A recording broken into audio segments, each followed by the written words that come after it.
severa en el pulmón, hay un intercambio de gases muy alterado, hay un problema de chan pulmonar, que es lo que conocemos como pulmón blanco también. Entonces es un cuadro agudo, ¿no? De una disnea intensa, de un comienzo rápido, hipoxemia e infiltrados pulmonares difusos, que culmina en una insuficiencia respiratoria, ¿no? Es peor que una neumonía, ¿no? Es lo que conocemos como pulmón blanco, ¿no? Ese es el síndrome de distrés respiratorio agudo. Características: desarrollo agudo, en horas nomás. Presencia de infiltrado bilateral, ambos pulmones se llenan de secreciones, de imágenes tipo neumonía, digamos, ¿no? Bilateral. 3. Una presión en cuña de la arteria pulmonar menor de 18 o ausencia de evidencias clínicas de hipertensión arterial de la aurícula izquierda. Esto para descartar problemas cardíacos. O sea, cuando tenemos una presión en cuña menor de 18, uno descarta problemas de origen cardiológico, que podrían explicar esa injuria pulmonar. Si tenemos esa presión en cuña tan baja, diremos que el problema es pulmonar propio, no cardiológico. Y 4. Un punto de corte del PAFI menor de 300, ¿no? Que eso nos ayuda a la injuria, al diagnóstico de injuria, y cuando es menor de 200, el PAFI digo, esto nos ayuda al diagnóstico de síndrome de distrés respiratorio agudo, ¿no? Entonces esa es la diferencia entre injuria pulmonar y ARDS. La injuria tiene menos de 300 de PAFI y el ARDS menos de 200. ¿Cuáles son las causas del distrés respiratorio agudo? Acá vemos el shock séptico como principal causa de ARDS o de síndrome de distrés respiratorio agudo en un 38%. Luego le sigue las transfusiones múltiples, la aspiración de contenido gástrico también puede producir estas como neumonías aspirativas, pero que a la larga llevan al ARDS. También las múltiples transfusiones en un 24%, ¿no? Gente que se transfunde varios paquetes globulares puede llevar también al ARDS. Entonces, hay muchas causas, las pancreatitis también, pero lo principal en saber aquí es que el shock séptico y la mayoría de sepsis son las primeras causas de ARDS, ¿no? La sepsis. 40. A ver, se considera uno de los criterios diagnósticos de ARDS. Uno de los siguientes datos, dice. ¿Cuál sería? Presencia de insuficiencia cardíaca, acidemia refractaria, estertores bilaterales intensos, PAFI igual o inferior a 200, presión de enclavamiento superior a 20, ¿no? Más bien es presión de enclavamiento inferior a 18, ¿no? Presencia de insuficiencia cardíaca, tampoco, ya le decía, no es un problema cardíaco, es un problema pulmonar. Acidemia refractaria no tiene mucho que ver con ARDS. Estertores bilaterales no es más bien infiltrados bilaterales, no estertores, ¿no? Infiltrados. Entonces aquí la respuesta es la D, pues, ¿no? Un PAFI menor o igual a 200. Eso ya nos hace diagnóstico de ARDS, ¿no? Y un PAFI menor de 300 nos hace diagnóstico de injuria pulmonar. 4.1. Se considera como distrés respiratorio del adulto la siguiente situación clínica, ¿no? Aquí dice, presión arterial de oxígeno menor de 60 con un FiO 2.1 en sujeto previamente sano. Presión arterial de oxígeno menor de 60 con FiO 2.1 en sujeto con neumopatía crónica. Aquí lo importante saber es que todo ARDS generalmente se ve en pacientes sanos. O sea, o que han sido operados, o que vienen por una sepsis, pero son sanos. Entonces, aquí la respuesta está entre la A y la C en realidad, ¿no? Entre esas dos está la respuesta. En los que tienen neumopatías crónicas, los que tienen cualquier PO2 tampoco no es, ¿no? En los que tienen neumopatía crónica generalmente no son causa de ARDS, ¿no? También pueden llegar a un ARDS, obviamente, pero no son los clásicos ARDS, ¿no? Los clásicos ARDS o distrés respiratorio agudos son los pacientes sanos, que tienen un PAFI menor de 200, pues, ¿no? Y también se les llama así cuando tienen el chan pulmonar que les decía, ¿no? Cuando uno les pone oxígeno y no responden. Generalmente no responden cuando llegamos a 60 de oxígeno, ¿no? Llegamos a 60, le pongo una mascarilla Venturi, o si le pongo una bolsa de reservorio y le pongo a 60 de FiO2 y veo que la hipoxemia sigue, a eso yo le puedo llamar chan. Y eso me puede estar llevando hacia la presencia de un distrés respiratorio agudo. Entonces, por eso que acá la respuesta, por eso es esta de acá, la C, porque me lleva a una concentración de 0.6. Cuando yo estoy en ese borde, ese es el límite para yo decir que estoy en un chan. Ya. Si yo le pongo 0.6 de concentración y veo que no sube el oxígeno y además tiene hipoxemia en un sujeto sano, a eso yo puedo decir que estoy frente ante un ARDS, ¿no? En cambio, si yo le llevo a ventilación mecánica, eso ya es 1 ya, de FiO2 1. Eso ya obviamente es un chan hace rato, ¿no? El punto de corte es 0.6. Cuando yo tengo 0.6 como concentración de oxígeno que le doy al paciente y veo que no mejora el oxígeno, puedo estar ante la presencia de un ARS, ¿no? Por eso que le ponen esa respuesta, ¿no? Era entre la A o la C, pero el punto de corte es 60. 42. ¿Cuál es la causa más frecuente de ARS? ¿Se acuerdan? La primera, la sepsis, ¿no? El shock séptico. Y acá lo único que queda como sepsis es la C, ¿no? Contenido gástrico era la segunda causa, ¿no? Pancreatitis era una de las terceras o cuarta causa. La principal causa es el shock séptico o la sepsis. Esa es la principal causa de síndrome de estrés respiratorio agudo. 43. Un paciente ingresado por pancreatitis aguda comienza con taquimia, taquicardia, sudoración, cianosis. Presión arterial de oxígeno 55. Miren, baja, ¿no? Refiere a todas las muestras infiltrados bilaterales. Presión de enclavamiento normal, o sea, no es un problema cardíaco. ¿Esto qué me está diciendo? Que el aporte de oxígeno suplementario no mejora la situación, está en un chan. ¿Qué diagnóstico entre los siguientes es el más probable? ¿Una neumonía? Obviamente no. ¿Una insuficiencia cardíaca? No hay problema cardíaco acá. ¿Un distrés respiratorio del adulto? Sí, pues no, eso es lo más probable, ¿no? Paciente con problema agudo, hipoxemia marcada, infiltrados bilaterales, presión de enclavamiento normal, que excluye problemas cardíacos. Lo principal aquí sería pensar en un ARS, pues, ¿no?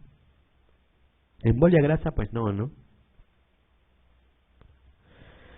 Por último, enfermedades producidas por polvos, por inhalación de polvos. Aquí tenemos la famosa neumoconiosis. Por ejemplo, aquí miren, esta es una silicosis clásica. Son estos nódulos pequeñitos, miren, bilaterales. Algo importante que les digo desde ahorita es que la silicosis empieza en los ápices y la asbestosis empieza en las bases. La asbestosis está relacionada a las pleuras. Acuérdense, el mesotelioma maligno tiene que ver con el asbesto y empieza en las pleuras, por eso que empieza en las bases. En cambio, la silicosis, las lesiones siempre empiezan en los ápices, al igual que la tuberculosis, ¿no? Y aquí vemos varios nódulos, miren, apicales y luego ya difusos en todos los campos pulmonares, ¿no? Una silicosis. Acá igual, miren cómo las lesiones están en los ápices, como si fuera una tuberculosis, ¿no? Por eso que la silicosis es la neumoconiosis que más se relaciona con la tuberculosis. Sílico-tuberculosis es una relación muy estrecha entre neumoconiosis por sílice y tuberculosis, porque justamente ambos se van a los ápices y ahí tienen pues la alteración en la patología, ¿no?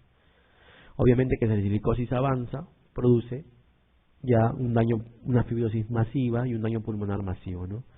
Algo importante también es esto, miren, el diagnóstico de la silicosis se hace por esto también, por estas adenopatías en cáscara de huevo se llama, ¿no?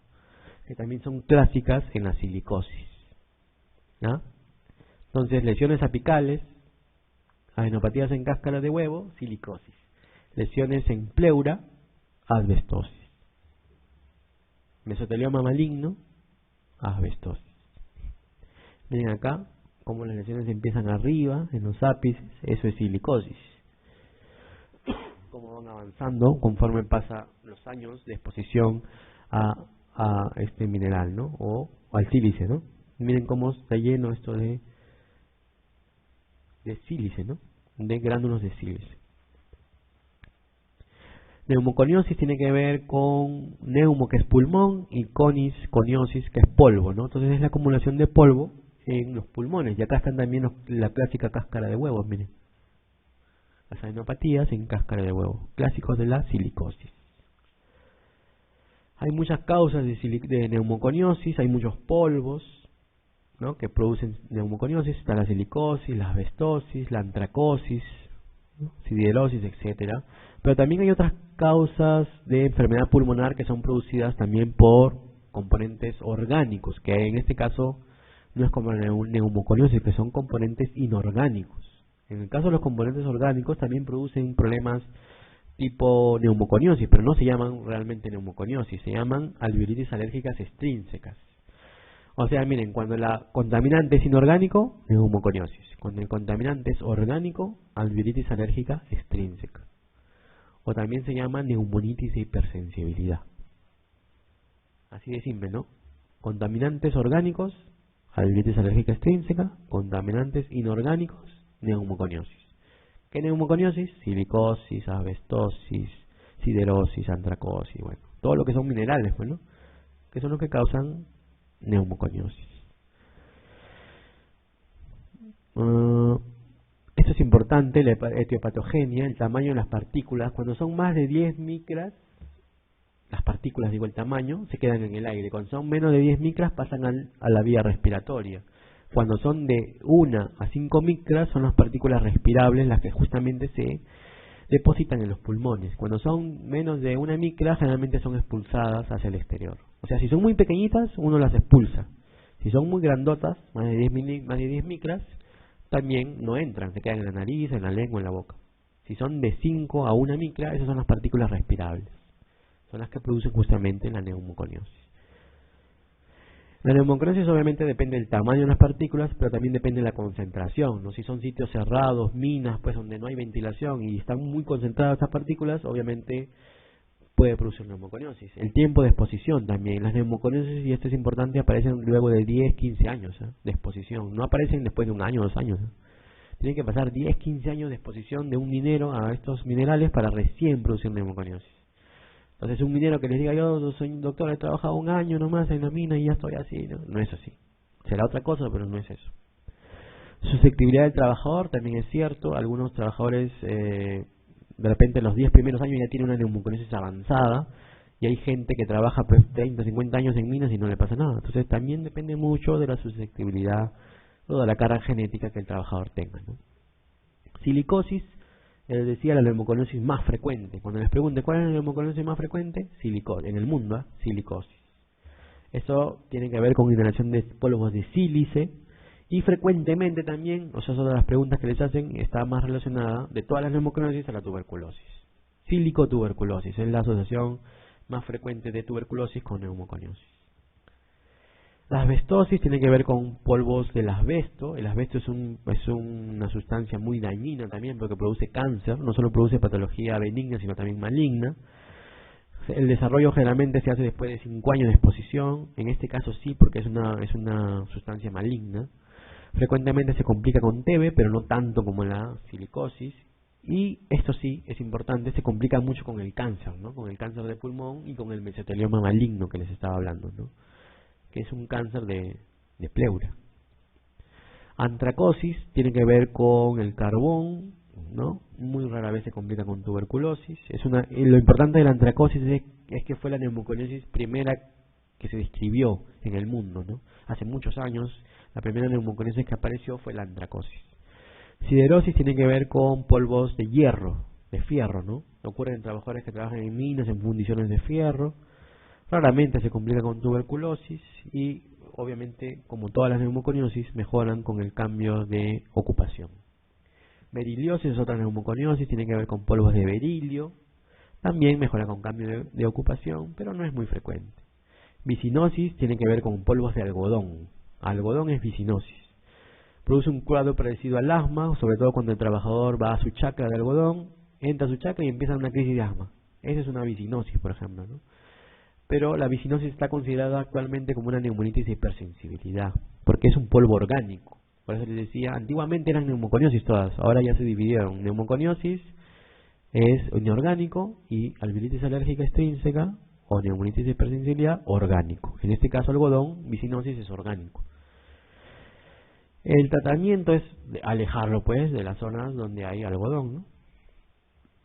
Los signos y síntomas de las neumoconiosis en general son como las de una fibrosis, ¿no? Disnea marcada, tos, en algunos casos baja de peso, etcétera, ¿no? Como la de una fibrosis pulmonar. El diagnóstico es clínico, obviamente, porque tengo que preguntarle al paciente si tiene disnea, si tose. El antecedente laboral es importante, ¿no? Saber si trabaja con minas, saber si trabaja con asbesto, en algodón, chacras de algodón, etcétera, ¿no? La radiografía es importante por las lesiones que ya les describí. Y la espirometría para ver el grado de obstrucción o de restricción que el paciente pueda tener. Por ejemplo, acá hay radiografías, miren. Esta de acá es una radiografía normal.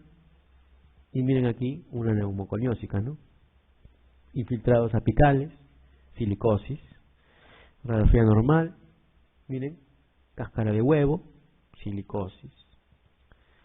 Antracosis, miren el carbón como está pegado acá en el pulmón. Miren, esto es una pieza anatómica, ¿no? Pero miren todo el carbón, las partículas de carbón. Igual acá, cáncer de pulmón, asbestosis, partículas de carbón a la microscopía también. Miren esto de acá, ¿qué es esto? ¿Un espermatozoide? No, parece, ¿no? Es una fibra de asbesto que está englobada por un macrófago, miren acá. Un macrófago que no se la pudo comer. Muy grande le cayó, ¿no? La comida. Se le quedó afuera, ¿no? Entonces, miren cómo el macrófago deglute a la fibra y ahí se queda, ¿no? Y acá sí la deglutieron porque vinieron más, miren. Muchos más macrófagos se unieron y dieron una tremenda granuloma y aquí ya está la fibra de asbesto. Metidita en el granuloma, ¿no? Miren cómo el cuerpo es sabio, ¿no? Bueno, 44. Señalen qué área industrial es mayor la exposición al asbesto. Ah, está, buena pregunta. El asbesto está relacionado mucho a la industria ¿de qué? ¿Dónde encontramos asbesto? No está mucho en las minas, ¿eh? El asbesto está en otra... por ejemplo, el asbesto es un aislante muy importante. Se usa como aislante. En las tuberías, en los edificios ponen asbesto para aislar. También en las pistas. En las pistas también, en las veredas, esas negras, también usan asbesto para aislar, porque es un aislante. Entonces, en los frenos también usan asbesto. Los frenos, estos que trabajan en frenos, estos mecánicos, también hay asbesto, ¿no? ¿Cuál sería entonces? En los edificios hay asbesto también, ¿no? Telecomunicaciones. Señalen que área industrial es mayor, dice, ¿eh? La exposición a asbesto. Agrícola no es, ¿no? Calzado, alimentaria, no mucho. ¿Cuál sería ahí? ¿La automotriz o la telecomunicación? Una de las dos, ¿no? ¿Por cuál se van? Tiren la moneda, a ver. Cuando quedan dos siempre hay que tirar la moneda, ¿no? ¿Se acuerdan, no? Bueno, si hacía un amigo y siempre le ligaba. Y no estudiaba nada. Pero era hábil. Pero él tiraba la moneda pero a la segura, ¿no? ¿Cuál sería aquí? A ver. Acá nos dice la mayor exposición a asbesto. A ver. La automotriz, ¿no? Es la que dan ellos como respuesta, ¿no? Ya les decía, en los frenos está mucho el asbesto. En los frenos, como aislante de los frenos justamente lo usan, ¿no? ¿Aunque? La otra sería la de los aislantes en los edificios, ¿no? Las telecomunicaciones también usan asbesto, pero no tanto, ¿eh? Porque también aíslan estos tubos, estos, digamos, cables, digo, también algunos utilizan asbesto, pero no como dice es la mayor industria. La mayor industria es la automotriz, donde en los frenos, los mecánicos sobre todo están muy relacionados con el asbesto, ¿no? Y justamente ellos son los que hacen cáncer de pulmón o el mesotelioma maligno, ¿no? Es el mesotelioma maligno, es un cáncer de pleura. Es el que hacen los que están relacionados con asbesto. 44. Señalen qué área industrial... esta es la misma, ¿no? Ay, quedaba en la misma. 45. Silicosis predispone al desarrollo de qué? Ya, eso es fácil, ¿no? ¿Silico qué? Tuberculosis. Silicotuberculosis.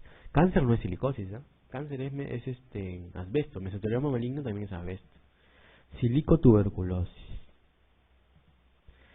La radiografía de tórax de un paciente muestra calcificaciones en cáscara de huevo. ¿Cuál es el diagnóstico más probable? La histoplasmosis, ¿no? ¿Sí? No. La silicosis. Los linfomas y la histoplasmosis también dan adenopatías grandes, ¿eh? Pero no dan en cáscara de huevo. La tuberculosis también da adenopatías, pero no es en cáscara de huevo. La única que es en cáscara de huevo es la silicosis. 47. ¿Cuál es la de las siguientes sustancias puede provocar la formación de placas pleurales? Miren, ya les decía, todo lo que sea pleura es relacionado con asbesto. Placas pleurales es patología benigna del asbesto. Entonces, ¿cuál sería ahí? El asbesto. sílice no tiene nada que ver con pleura, ¿no? Asbesto sí tiene mucho que ver con pleura y con el mesotelioma pleural maligno que les decía, ¿no? 48. En un paciente con sospecha clínica de neumonitis de hipersensibilidad o alveolitis alérgica extrínseca, lo que le decía, causado por polvos orgánicos, debido a un pulmón de granjero, dice. O sea, es un paciente que trabaja en una granja, ¿no? ¿Qué patrón citológico encontraremos en el lavado bronquial alveolar? Bueno, esta es una pregunta también teórica, capciosa, ¿no? Que es muy difícil que la vuelva a preguntar, pero se la hemos puesto porque deben saberla, ¿no? A veces la repiten, ¿no? Aquí lo importante es saber que para hacer ¿qué es el lavado bronquial? Un lavado bronquial alveolar justamente se hace para los diagnósticos de este tipo de enfermedades, ¿no? Y lo que mide justamente son linfocitos, células. Entonces, en una neumonitis de hipersensibilidad justamente lo que se altera son los linfocitos. En este caso los supresores y los citotóxicos, como dice acá, ¿no?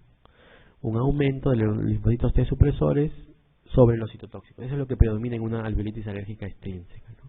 Los eosinófilos es en asma, los xilófilos es en alergias, neutrófilos es en infecciones, macrófagos también es en infecciones, ¿no? Entonces aquí esta era la respuesta, ¿no? La B. Y bueno, saber que el diagnóstico se puede hacer por lavado bronquial alveolar. Es un lavado que se hace con broncoscopía. ¿Mm?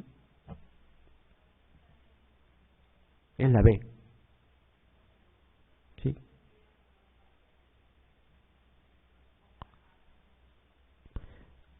¿Como que como parte del diagnóstico? Ah, ya. Sí. ¿Mm? Ah, no, sí, no se elevan, pues. En ese caso no se elevan. Sí, solo se elevan estos, los supresores y los sobre los citotóxicos. O sea, los colaboradores no se elevan ahí en ese caso. Por ejemplo, los colaboradores se elevan en otras patologías, como la sarcoidosis, por ejemplo, ¿no? No se elevan en la neumonitis de hipersensibilidad. O sea, ahí lo que haces es un lavado para ver linfocitos, macrófagos, eosinófilos, y lo que se encuentra es eso, que hay un aumento de los supresores y también los citotóxicos, ¿no? Y más bien los que bajan son los colaboradores, los CD4, no aumento. Ujú. Y digamos que es parte del diagnóstico, no es exacto el diagnóstico por el lavado bronquiolo, pero eso, más la clínica, más la placa y todo, te hace una sospecha diagnóstica más objetiva, ¿no? Pero no es diagnóstico específico. 49. ¿Cuál de las siguientes sustancias puede provocar la formación de placas pleurales? Ah, bueno, sí, ya lo hemos visto, está repetida. Es el asbesto, ¿no? 50. Los enfermos con silicosis tienen un alto riesgo de ser infectados con uno de los siguientes microorganismos. Ya lo habíamos visto. ¿Por cuál? El Mycobacterium, ¿no? El Mycobacterium tuberculosis. Justamente, sílico-tuberculosis es la más frecuente asociación, ¿no? ¿Cuál de estos tumores tiene alta clara relación con la asbestosis? A ver. ¿Cuál era? El mesotelioma pleural, exacto. Pleura, acuérdense de la pleura, ¿no? Pleura tiene que ver con asbesto. Varón, esta es la última creo, ¿no? Varón de 30 años, bueno, la penúltima. Varón de 30 años, no fumador, que trabaja en una cantera de granito, dice. Cantera de granito es como si fuera una pequeña minita, ¿no? Una cosa así es. Aqueja disnea de esfuerzo, radiografía de tórax muestra un patrón intersticial que se confirma con la tomografía, que objetiva o visualiza imágenes de vidrio esmerilado. El diagnóstico más probable es, miren, acá es un paciente joven nomás, 30 años, ¿no? Se supone que no tiene mucha exposición, si trabaja en una cantera, dice, de granito, no tienes mucha exposición a minerales, ¿no? O sea, trabajar en una cantera sí es exposición, pero 30 años, ya les decía, para que una patología neumoconiósica aparezca tiene que pasar de 10 a 15 años, ¿no? Tendría que haber trabajado de los 15 años, ¿no? Es muy difícil eso, pero bueno. Por eso nos dan la edad, justamente para saber eso, ¿no? Pero lo que acá nos ayuda al diagnóstico es la imagen en la TAC, vidrio esmerilado. El vidrio esmerilado nos indica alveolitis. Siempre cuando vean vidrio esmerilado, en una de las preguntas, eso indica alveolitis. Y la alveolitis tiene que ver mucho, en este caso, en el caso de este paciente, con la neumonitis también. O sea, ya les decía, ahí son sinónimos. Neumonitis de hipersensibilidad o alveolitis alérgica extrínseca se llama. Ambos son nombres iguales o sinónimos, ¿no? que justamente es el diagnóstico más probable en este caso, porque es un paciente de 30 años, con ese patrón radiológico, y que lo único que nos hacen aquí para marearnos es ponernos que trabajó en una cantera, ¿no? Pensando que es un problema neumoconiósico, ¿no? Pero con esa edad, obviamente que no, y trabajó en una cantera que es algo, digamos, pequeño, no va a tener pues silicosis, ni silicatosis, como dice acá, ¿no? En ese caso, el diagnóstico se nos va más porque tiene una tomografía con vidrio esmerilado, ¿no? Entonces, por eso aquí la respuesta es esa, ¿no? Neumonitis de hipersensibilidad. Es una pregunta también un poco fastidiosita. Esta es una pregunta que la traen de España, en realidad, del MIR. Allá en España sí ven bastante neumonitis de hipersensibilidad. Por eso la han traído acá, pero a veces también las ponen así, ¿no? La sacan de ahí también, de ese banco, ¿no? A veces sí. 53. No es propio del síndrome de Kaplan. Bueno, eso no les dije. El síndrome de Kaplan es la enfermedad en la cual relacionan la artritis reumatoide con la exposición a carbón. El síndrome de Kaplan es justamente tener este carbón no solo en el pulmón, sino también en esos nódulos reumatoides de estos pacientes. O sea, los nódulos reumatoides que los pacientes con artritis tienen y que trabajan en carbón, a eso le llamamos síndrome de Kaplan, ¿no? Cuando, por ejemplo, yo le hago una biopsia a su lesión, a su nódulo reumatoide en piel y le encuentro carbón, a eso le digo síndrome de Kaplan, ¿no? Y que es lo mismo que lo que se ve en pulmón, pero en este caso en las articulaciones, ¿no? Entonces, esa es la relación. Síndrome de Kaplan es artritis reumatoide asociado a antracosis o exposición a carbón. Entonces dice acá, no es propio el síndrome de Kaplan. Antecedentes de exposición a polvos inorgánicos, antracosis u otras, sí es cierto, ¿no? Es eso. Artritis reumatoide seropositiva, también está en relación, le digo, ¿no? Artritis con carbón. Nódulos pulmonares, también, que pueden ser justamente estos nódulos carbonáceos o antracósicos, que se encuentran pues en el pulmón. Mayor prevalencia de anticuerpos antinucleares, eso vamos a ver, podría ser. Y la E, respuesta espectacular, dice, de las lesiones con el metotrexato. Está entre la D y la E, ¿no? ¿Cuál no es propio del síndrome de Kaplan? La A, la B y la C son propias porque tienen que ver artritis con carbón. Aquí, poner respuesta espectacular es como muy rimbombante, ¿no? También, como decir, eso es lo máximo, ¿no? Y no es así tampoco, ¿no? Hay una respuesta cierta, pero no espectacular con el metotrexato, ¿no? Entonces, mayor prevalencia de anticuerpos antinucleares sí puede haber también, ¿no? Porque es un problema de colágenopatía. Entonces, a veces puede haber prevalencia de anticuerpos antinucleares, ¿no? Pero eso de lo espectacular, no seas malo. No hay nada en medicina espectacular, ¿no? Entonces ahí nomás, sin saber la respuesta, por el uso de esa palabra nomás, ustedes pueden decir que esa podría ser la respuesta, ¿no? Y justamente esa es la respuesta. Bueno, muchas gracias. Ya nos veremos en la siguiente clase.